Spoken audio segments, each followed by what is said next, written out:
নেপালের রাজধানী কাঠমান্ডুতে তরুণ প্রজন্মের ব্যাপক বিক্ষোভ ও আইন শৃঙ্খলা বাহিনীর সঙ্গে সংঘর্ষে অন্তত ১৯ জন নিহত এবং শতাধিক আহত হওয়ার পর অবশেষে ফেসবুক, এক্স, ইনস্টাগ্রাম, ইউটিউব সহ ২৬টি সামাজিক যোগাযোগ মাধ্যম প্ল্যাটফর্মের ওপর থেকে নিষেধাজ্ঞা তুলে নিয়েছে দেশটির প্রধানমন্ত্রী কেপি শর্মা ওলির নেতৃত্বাধীন মন্ত্রিসভা। সম্প্রচার বিষয়ক মন্ত্রী পৃথ্বী সুব্বা গুরুং এক ঘোষণায় এ তথ্য নিশ্চিত করেছেন। তিনি জানান, মন্ত্রিসভার জরুরি বৈঠকে এই সিদ্ধান্ত গৃহীত হয়েছে। বৈঠক শেষে সাংবাদিকদের তিনি বলেন, সরকার তরুণ প্রজন্ম তথা জেনজিদের দাবি মেনে সামাজিক যোগাযোগ মাধ্যমের উপর থেকে নিষেধাজ্ঞা প্রত্যাহারের সিদ্ধান্ত নিয়েছে। এখন আমাদের অনুরোধ, আপনারা শান্ত হন এবং বাড়ি ফিরে যান।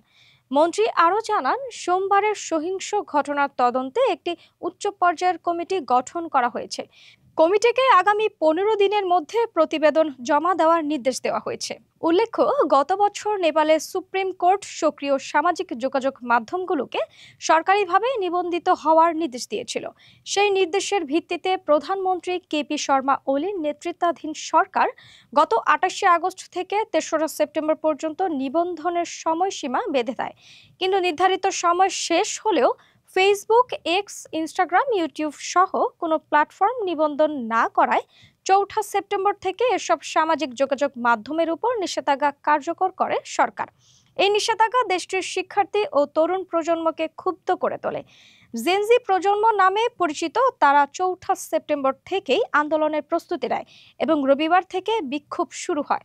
সোমবার তা ভয়াবহ রূপ নেয়। কারফিউ অমান্য করে হাজার হাজার মানুষ রাজধানীর রাস্তায় নেমে আসেন।